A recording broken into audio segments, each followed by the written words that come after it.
Saya sebenarnya bukan karena eh, eh, Ahoknya, tapi kebijakannya itu saya suka, Ya. ketegasannya di dalam Kebijakannya harus diapresiasi. diapresiasi. Ya. Kebijakan Ahok ini, kebijakannya dan mengeksekusi kebijakan itu yang saya jempol sama Ahok itu. Memang urusan legislasi, kemudian pengawasan dan penganggaran itu menjadi tugas DPR. Tapi sekali-sekali memang itu harus turun menjadi eksekutor. Kemudian masyarakatnya juga yang meminta saya maju di DKI, di Jakarta Timur khususnya, juga adalah orang yang berasal dari kehidupan yang sangat religius. Ya.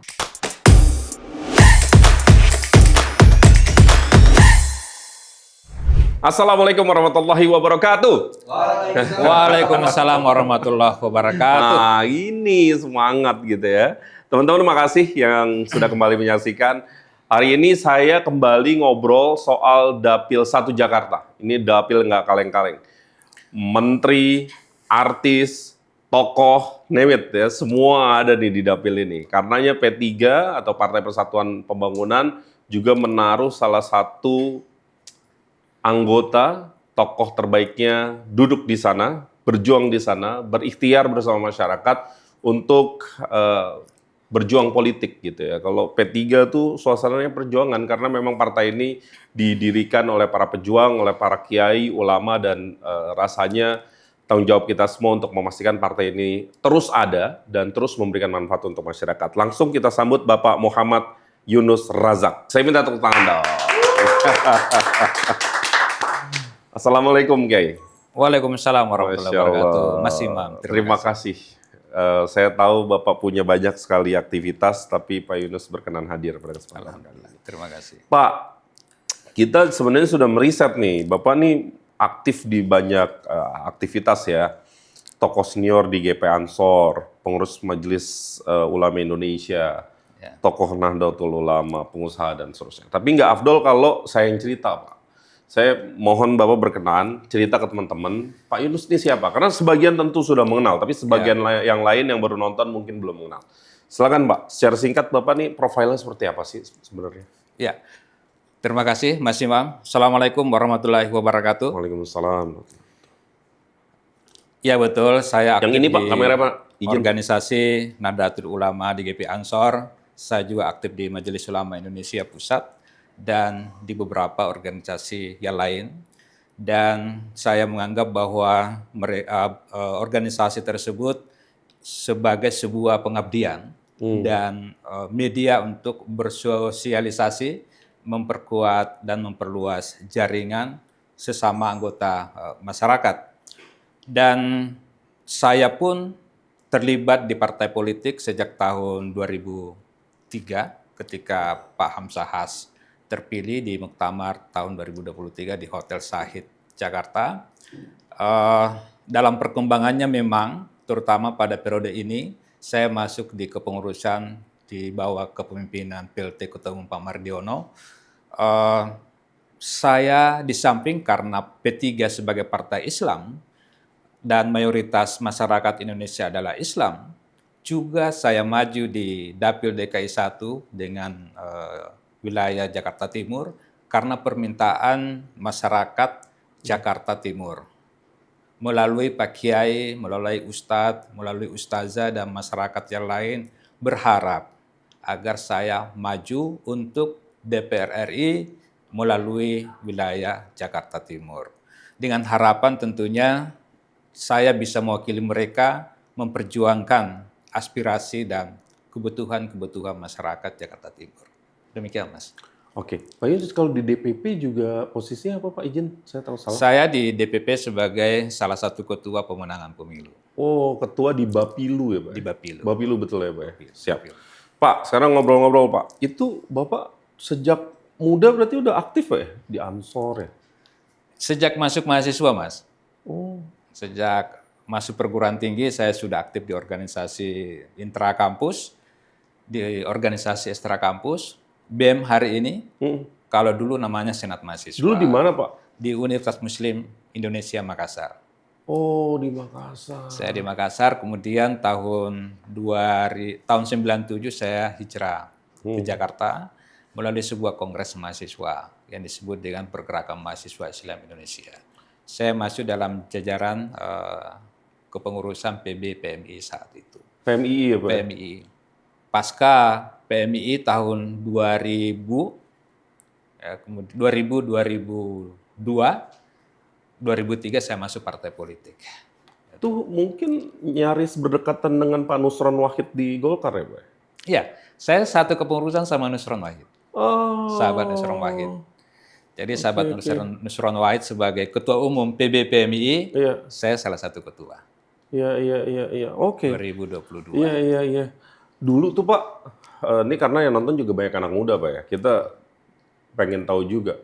Itu aktif atau menjadi aktivis, itu karena kecemplung, atau memang senang-senang aja, atau mungkin malah ada keresahannya, atau kayak gimana Pak? Kalau flashback ke masa itu. Asik aja Mas. Asik aja ya? Jadi organisasi itu mengantar kita untuk lebih mengenal orang lain, senior-senior, ya, dosen-dosen, kemudian teman-teman mahasiswa yang lain. Dan pada part tertentu lebih mengenal diri sendiri. Daripada kuliah, pergi kuliah, habis kuliah pulang, ya, kuliah pulang, kayaknya nggak asik dunia mahasiswa. Nggak ini. seru ya? Belum lagi kalau ada yang perlu dikritisi, kebijakan pemerintah yang perlu dikritisi, itu asiknya di situ. Sekali-sekali turun ke jalan. Itu di Makassar tuh memang budaya organisasi itu tinggi Pak ya? Sangat tinggi sekali. Dan memang budaya turun ke jalan, ya, itu memang tinggi dan menarik. Kalau nggak turun ke jalan itu kayaknya nggak sempurna jadi mahasiswa. Kayak belum diwisuda jadi aktivis gitu. Karena Itu, gini, Mas. Bang, aku tuh juga aktif di kemahasiswaan tahun 2000, ya jauh lebih muda mungkin ya. 2000 berapa ya? 2000 mungkin. Oh, ya mungkin 2000-an juga, Bang. Iya, Nah, memang kalau kita seminar, kalau kita bikin acara dulu, seingat saya PMII di masa itu pernah bikin Indonesia Student Assembly di Bali misalnya. Iya. Saya hadir Bang. Oh hadir ya. Saya hadir. Itu kepengurusan saya sama Nusron Wahid. Nah, di situ kan saya juga melihat ya, banyak memang teman-teman Makassar tuh juga cukup dominan ya. Iya. Dari sisi jumlah, dari sisi gairah dan Iya. itu terlihat betul ya di Makassar itu memang hidup ya. Jadi memang menurut senior-senior, mahasiswa itu kenapa perlu berjuang untuk menjadi ketua dan atau sekretaris? Itu karena sedang memperebutkan dua hal. Apa tuh Bang? Yang pertama, kalau jadi ketua, itu ada kesempatan berpidato. Kalau anggota nggak dapat tuh Bang? Kalau anggota nggak dapat. Wakil ketua sangat minimal untuk bisa tampil. Harus ketua dulu. Iya. Jadi ada kesempatan untuk tampil berpidato, berbicara, memberikan sambutan. Nah, yang kedua adalah ada kesempatan bertanda tangan. Gagah betul ketika seorang mahasiswa itu menulis surat lalu ditandatangani ketua dengan kertas kop. Nah, itu. Jadi kalau ada kongres, ada konferensi di tingkat cabang maupun provinsi, mahasiswa-mahasiswa itu banting sana, banting sini, banting meja, banting kursi, hanya untuk memenangkan sebuah target menjadi ketua umum, itu memang ya mungkin karena itu alasannya memperebutkan kesempatan dua hal itu. Secara lebih halus mungkin memperebutkan bahwa kalau jadi ketua itu ide pikirannya itu punya privilege untuk dikeluarkan. Yes. Kalau enggak kan jadi kalau kita sambutan itu kan gagasan kita itu kan keluar. Iya. Tapi kalau jadi pendengar aja itu nggak gagah betul. Dan privilege itu cuma dimiliki 1-2 kursi Satu saja. kursi saja, Makanya ketua, sekretaris. Kalau bendahara apa yang nggak ada juga duit yang mau dikelola kan begitu. Jadi silakan anak-anak milenial, ya silakan bersaing secara sehat, memperebutkan ketua dan atau sekretaris dengan gagasan-gagasan yang cerdas, ya, sesuai dengan perkembangan masa kini. Makanya nggak heran kalau sekarang tuh di pemerintahan, di korporasi banyak itu pimpinan perusahaan orang Makassar ya. Ya. Ya, dan banyak aktivis Banyak. backgroundnya. Lumayan, Itu lumayan. cukup banyak ya. Makassar, Palembang tuh banyak tuh kalau Ya. saya lihat ya. Karena mungkin kemampuan dialektika yang memang terasa. Ya. Oke, Bang, sekarang kita main ke Dapil 1 DKI. Dapil 1 DKI ini ya memang di pusat, di jantungnya ibu kota, di lokasi yang paling banyak penduduknya di wilayah Jakarta. Kalau Jakarta Pusat kan paling sedikit ya. Ya, betul. Timur paling banyak, makanya 2,3 juta. 2,3 juta dan satu dapil itu cukup satu kota. Saking besarnya. Ayo Bang, apa yang Abang lihat? Apa mungkin Abang pernah mendengarkan keresahan apa di masyarakat? Kalau melihat Jakarta Timur gimana? Jakarta Timur ini bagi saya sebagai calon dari DKI 1 ya, Partai Persatuan Pembangunan, itu memang ada agak menarik dan kami merasa bahwa ini adalah mengulang masa lalu. Ya. Karena Jakarta itu pernah dimenangi oleh P3 pada masa Orde Baru, ketika PDI, kemudian Golongan Karya dan Partai Persatuan Pembangunan itu menang di Jakarta. Orang tua kita di Jakarta Timur menganggap bahwa P3 itu adalah partai turunan. Ya. Partai turunan. Jadi bapak kita, ya, mamang kita, ya, engkong kita itu dulunya memilih Partai Persatuan Pembangunan. Bahkan nih Bang kasarnya, kalau orang Betawi dulu pasti P3 gitu Pasti Bang ya? P3. Kan ada joke Jadi gitu yang ya? saya datangi itu ibu, oh ya kalau P3 memang ayah saya P3, ibu saya dulu P3, kakek saya P3. Dan itu membuat kami bersemangat untuk masuk ke kampung-kampung, ke gang-gang, ke rumah-rumah door to door. Itu satu energi tambahan lah. Karena mereka kangen dengan Partai Persatuan Pembangunan, Partai Ka'bah. Ya. Yang kedua, yang menarik lagi adalah masyarakat Jakarta Timur itu didominasi oleh Betawi asli yang memang hidupnya ya ngaji. Hidupnya kalau sore, malam, pagi ya di majelis taklim. Majelis taklim tumbuh di lorong-lorong, tumbuh di kampung-kampung, itu di setiap sudut Jakarta Timur ada majelis taklimnya. Jadi itu memudahkan kami untuk melakukan silaturahim dengan mereka. Dan itu saya happy dengan situasi itu. Jadi P3 sebagai partai Islam, kemudian masyarakatnya juga yang meminta saya maju di DKI, di Jakarta Timur khususnya, juga adalah orang yang berasal dari kehidupan yang sangat religius. Ya. Hanya saja saya dapati dari mereka keresahan-keresahan yang nyata. Ternyata kebijakan pemerintah yang mengalokasikan dana anggaran pendidikan 20% dari seluruh APBN itu belum menyentuh guru ngaji dan ustazah. Apalagi marbot ya? Apalagi marbot. Nah, padahal kalau saya menyebut justru guru tanpa tanda jasa itu adalah guru ngaji. Mereka tidak pernah mematok berapa bayaran untuk saya mengaji setiap hari, untuk saya mengaji setiap hari, dan saya dibayar berapa selama 1 bulan. Tidak pernah mematok gaji untuk itu. Mereka menerima seikhlasnya saja. Padahal akhlak anak-anak kita yang di Jakarta Timur itu dibentuk dari ustadz-ustazah yang setiap hari ngajar itu. Mereka digaji dari celengan orang tua santri yang ada di majelis itu. Mereka dibayar dengan sangat belum layak saya kira. Belum cukup untuk membiayai hidup di Jakarta dengan dengan biaya yang semakin tinggi. Ya. Mereka juga mengeluhkan tentang harga beras yang semakin tinggi, cabai semakin tinggi, telur semakin tinggi. Ini Jakarta. Jakarta kalau nggak bisa beli beras, bisa apa? Yang adalah ya mati, kelaparan. Ya. Beda dengan di daerah di Karawang. Punya kebun beda dengan di Cianjur, ada lahan. Ya. Adalah mereka bisa bercocok tanam, bisa menanam padi. bisa menanam jagung, Bisa singkong, ya, bisa sumber singkong karbohidrat. sebagai sumber karbohidrat. Nah, kalau di Jakarta nggak bisa ngapa-ngapain karena memang di sekitar mereka yang ada aspal, yang ada beton, yang ada nggak ada yang bisa dia harapkan selain bagaimana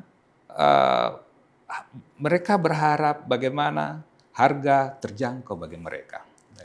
Daya beli mereka bisa lebih terjangkau dengan harga beras yang mungkin bisa dimurahkan atau pendapatan mereka bagaimana caranya ditingkatkan. Oleh karena itu, kalau saja ya saya jadi anggota dewan dan terpilih ya, berdasarkan harapan mereka, satu hal yang saya akan perjuangkan ya, salah satunya adalah bagaimana guru ngaji, ustadz, ustazah digaji setiap bulan dengan pendapatan yang layak. Yang kedua adalah mau tidak mau masyarakat Jakarta Timur harus bisa dikurangi penganggurannya. Satu keluarga harus bisa dijadikan sebagai, atau satu anggota keluarga ya, harus dijadikan sebagai pebisnis. Ya. Oh, satu keluarga satu entrepreneur. Satu entrepreneur, satu pebisnis. Karena dengan menjadi pebisnis, ya, dia bisa membantu pendapatan keluarga. Kalau pendapatan keluarga meningkat, daya beli juga menjadi lebih bagus. Harga beras yang 12.000 bisa terasa lebih terjangkau. Tapi kalau income sedikit, maka untuk membeli beras yang harga 12.000 itu bisa terasa berat. Dengan kebutuhan-kebutuhan yang lain yang juga banyak. Itu, Mas. Pak, mungkin tadi saya belum mendalami. Bapak juga aktif di bisnis ya, atau berdagang? Ya. Boleh tahu di bidang apa? Saya saya membina satu perusahaan bersama dengan teman-teman. Oke. Jadi saya ini kan di GP Ansor ya. Di situ banyak sekali anak-anak muda yang perlu difasilitasi. Misalnya menjadi security. Jadi saya ada satu perusahaan bersama dengan teman-teman merekrut security. Kontraktor itu membangun gedung. Kontraktor itu membangun apartemen. Tapi bagaimana mengisinya itu kami yang ngisi. Jadi building management ya, kita yang atur, engineering-nya, kemudian bagian sisi keuangan dan sebagainya, SDM-nya kami yang siapkan. Begitu juga HK, ya, kemudian juga security-nya, semuanya kami. Itu salah satu yang kami tekuni dan paling tidak ada banyak warga masyarakat Indonesia yang dekat dengan Jakarta yang tidak lulus SMA. Itu cukup dengan kita berdayakan di HK saja, housekeeping. Housekeeping. Mereka sangat terbantu dan membantu keluarga yang ada. Ini sebenarnya konfirmasi saya saja bahwa di saat Abang bilang entrepreneur, Abang juga sudah menjalani. Jadi ini bukan cerita doang gitu ya. Jadi teman-teman sekalian, memang pedagang atau entrepreneurship itu juga dicontohkan oleh Nabi Muhammad SAW kan ya Pak. Jadi memang apa yang Bapak sampaikan ada payungnya. Ada, gitu ya. Betul. Bang, terus mau tanya lagi. Tadi mungkin saya belum mendalami soal Abang di MUI. MUI-nya di bagian apa sekarang, Bang? Saya Wakil Ketua Komisi Pemberdayaan Ekonomi Umat. Oh, memang ngurusin ekonomi. Ngurusin ekonomi. Jadi salah satu perhatian MUI, terutama di bidang yang menangani soal ekonomi, pemberdayaan ekonomi adalah bagaimana UMKM umat itu semakin naik kelas.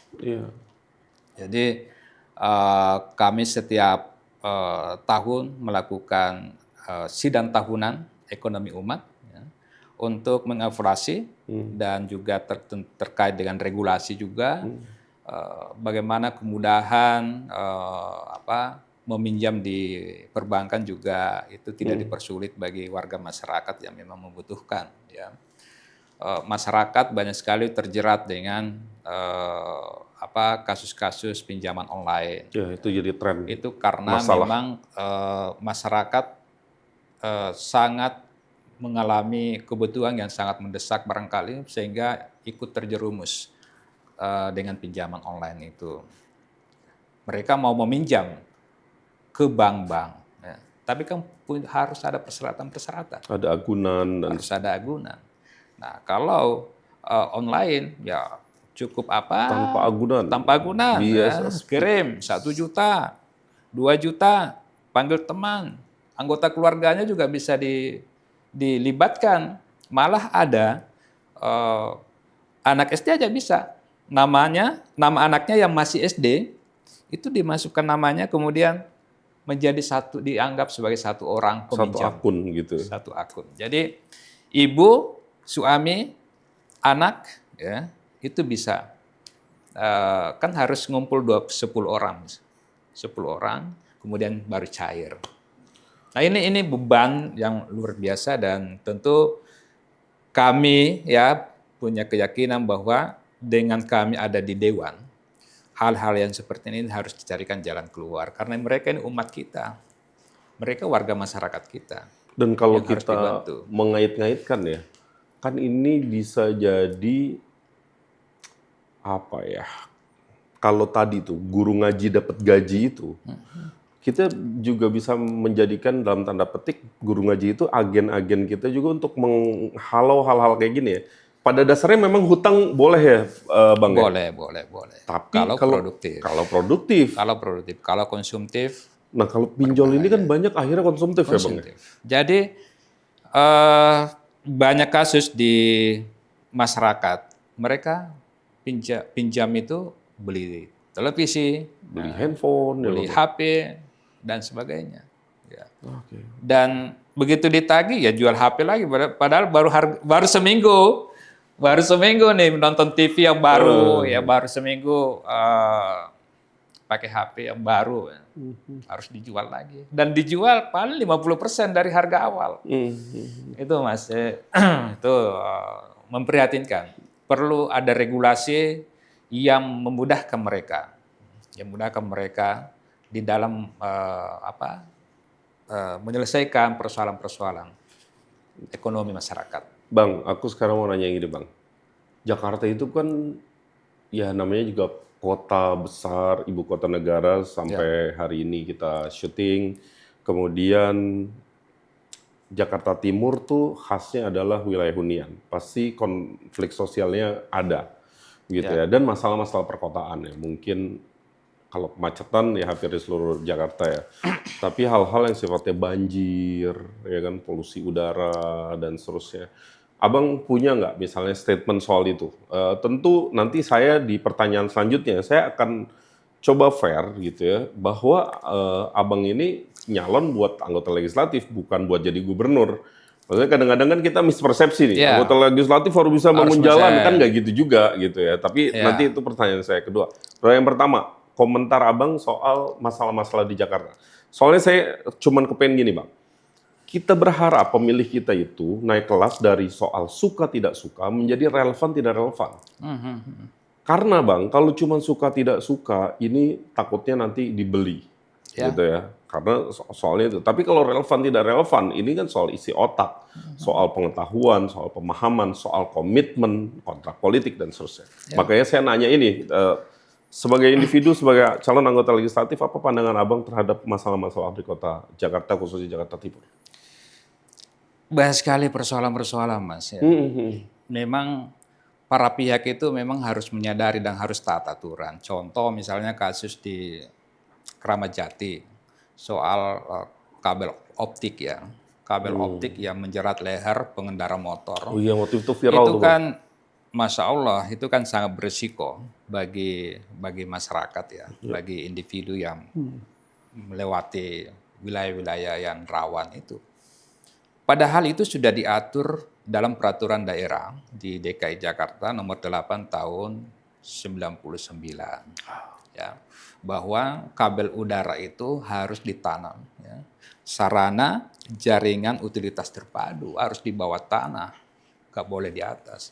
Dan memang harus para pihak, ya, para pekerja telekomunikasi dan jaringan-jaringan lainnya, ya, memang harus melakukan perencanaan yang bersama-sama dengan para pihak, dengan Bina Marga, dengan Cipta Karya, dengan para pihak yang memang berkaitan dengan pembangunan tata ruang.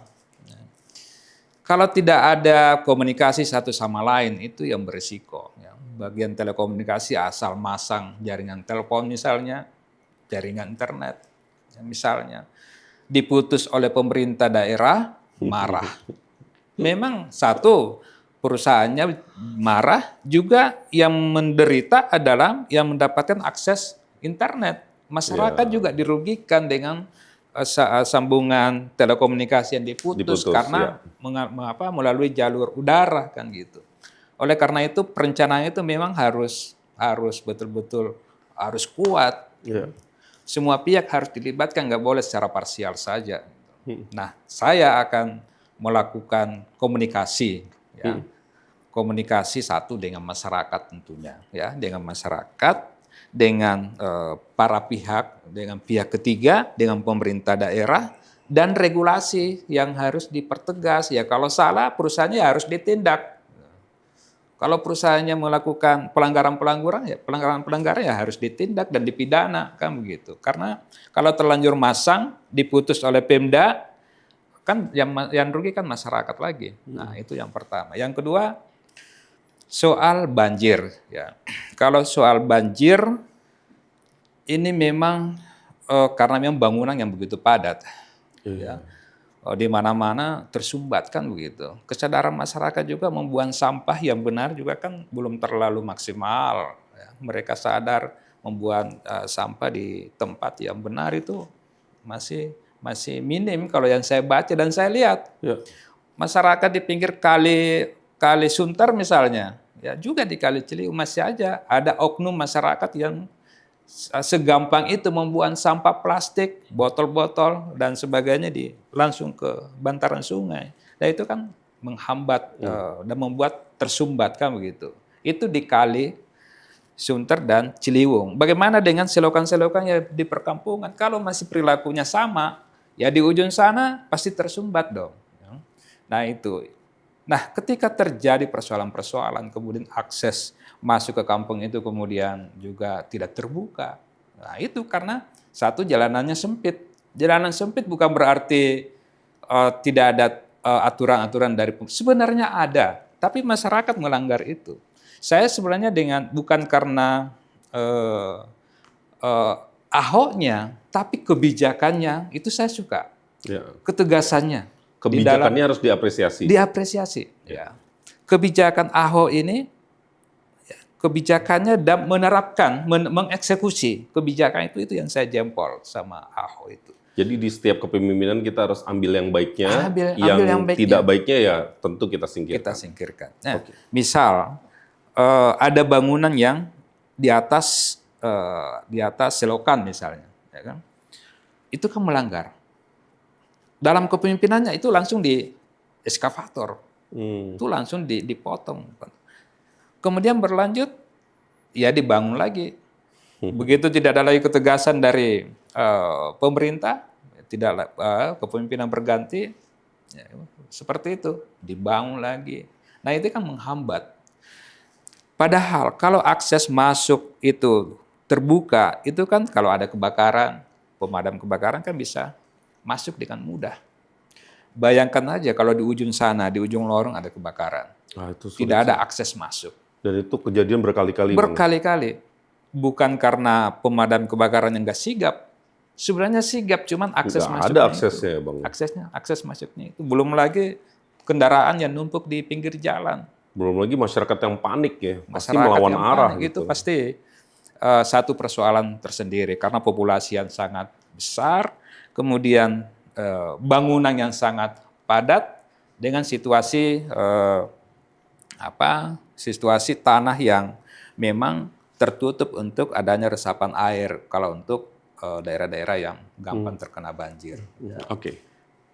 Berikutnya adalah saya sih berharap ya salah satu opsi itu relokasi. Daerah-daerah yang kemungkinan menghambat akses masuk apabila terjadi bencana-bencana alam dan misalnya kebakaran dan sebagainya. Relokasi itu memang harus bisa memberikan harapan yang baik bagi masyarakat yang direlokasi.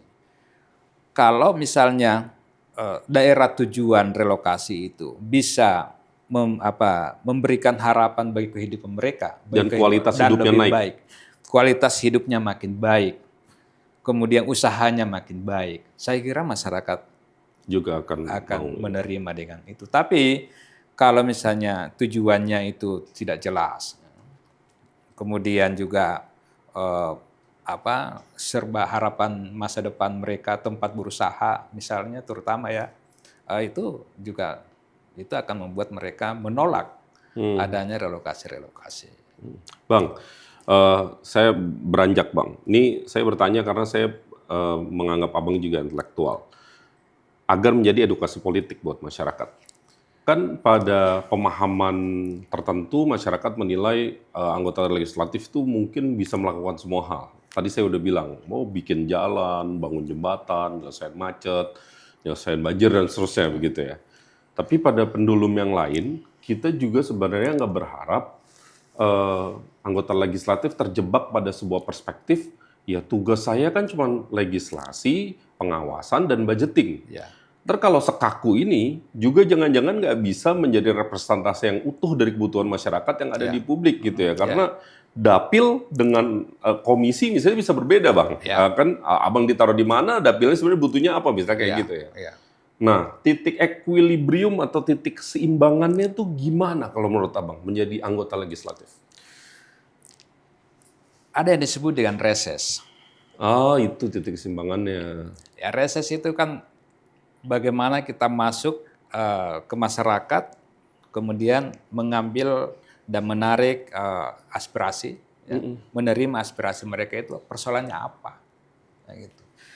Jadi kebijakan di DPR itu, misalnya ada kebijakan legislasi misalnya yang sudah ditetapkan, tapi kurang sempurna, ya kita revisi, kan begitu.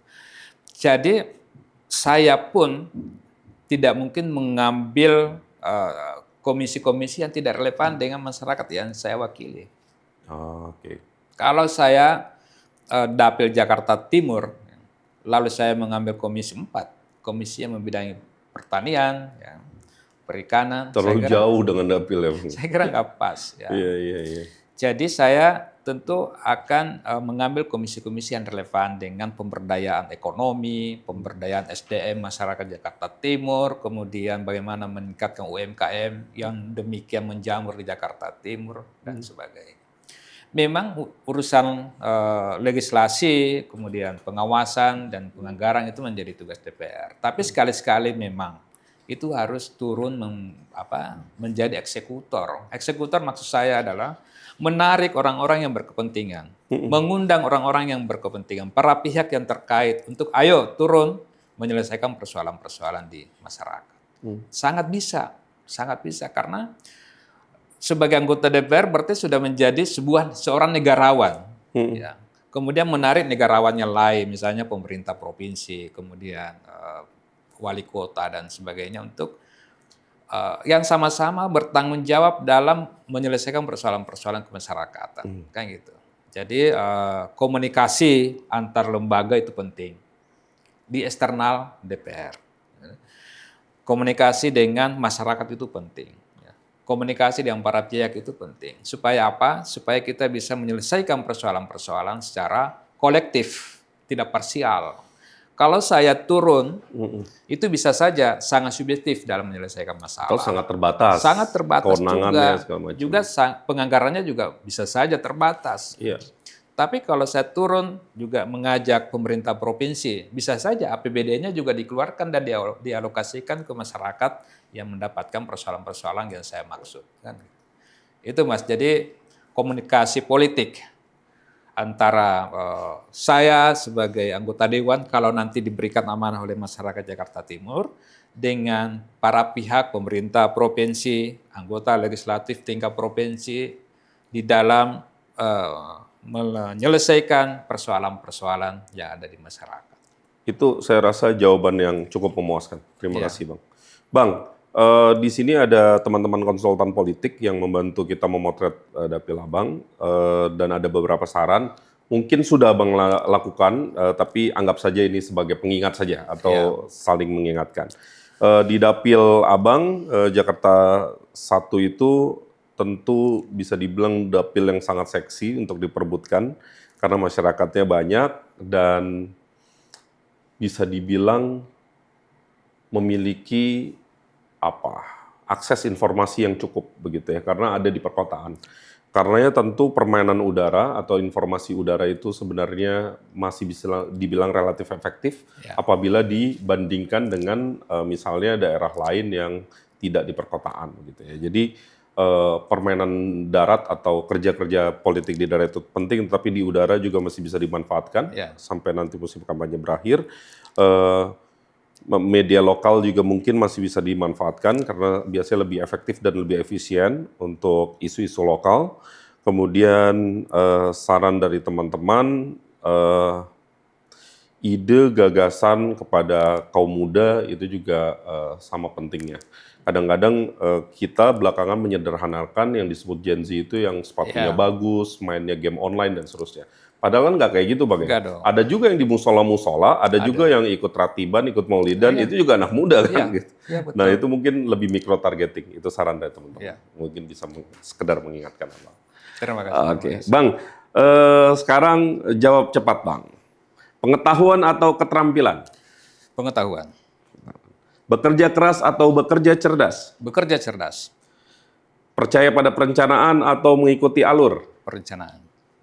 Menyembunyikan perasaan atau mengungkapkan perasaan? Mengungkapkan perasaan. Wah, ini orang Makassar soalnya. Nggak terbiasa muter-muter apa yang di hati beda di mulut tuh nggak terbiasa Bang. Oke, saya punya banyak teman Makassar, jadi dan itu menyenangkan Bang. Itu menyenangkan. Mencapai impian atau menyesuaikan kondisi? Mencapai impian. Bekerja sendiri atau bekerja dengan tim? Bekerja dengan tim. Menjalani rutinitas atau mengejar ambisi? Mengejar ambisi. Wah, bagus. Mengejar ambisi. Terus belajar atau hanya memanfaatkan pengetahuan yang ada? Terus belajar. Tentu terus belajar. Terima kasih Bang. Tepuk tangan boleh, gratis tepuk tangan itu. Bang, sekarang kita masuk segmen terakhir. Ini nggak berasa, udah setengah jam lebih Bang. Saya udah diingetin closing dari tadi. Cuman karena asik kita ini aja, nggak apa-apa Bang. Kita ngobrol-ngobrol aja. Ini kan faktanya 53% pemilih kita itu anak muda, Gen Z, dan millennials. 40%-nya pemilih pertama Bang. Dia nggak pernah tuh punya pemahaman memilih sama sekali.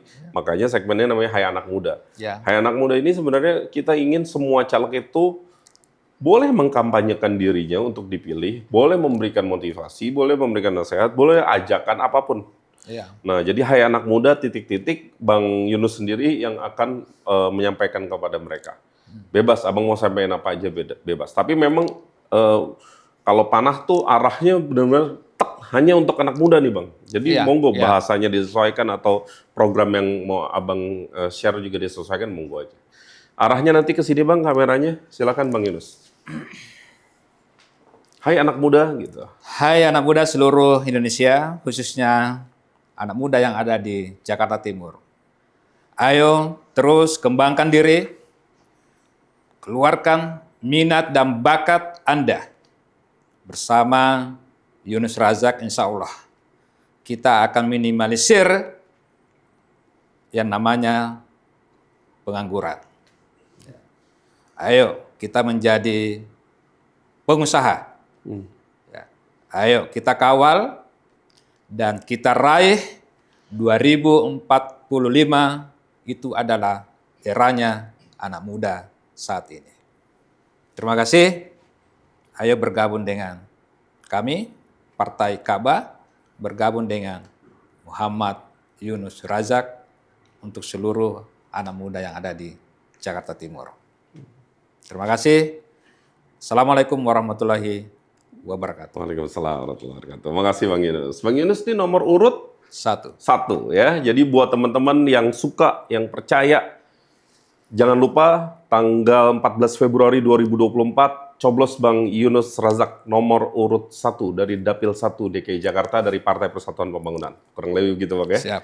Saya menjadi salah satu yang berdoa, mudah-mudahan Allah takdirkan Abang Amin, yang amin, menang amin, di sana. amin. Dan mudah-mudahan perjalanan jelang 14 Februari juga lancar. Ini kan Ya. 1 bulan terakhir, 1 ini bulan. waktunya untuk terus bersemangat. Tidak ada ladang pertempuran yang ideal, pasti akan membuat kita berdarah, menangis, terluka. Siap. Tapi mudah-mudahan ujungnya bergembira. Apapun hasilnya pasti sudah ada di Lauhul Mahfud dan itu udah bagian dari takdir Allah. Terima kasih. Bang Yunus, Mas. terima kasih. Terima kasih. Sehat dan sukses selalu. Makasih. Salaman boleh Bang. Teman-teman makasih udah menyaksikan. Jangan lupa like, subscribe, and share ya informasi politik ini. Terima kasih. Sekali lagi, sampai jumpa. Assalamualaikum.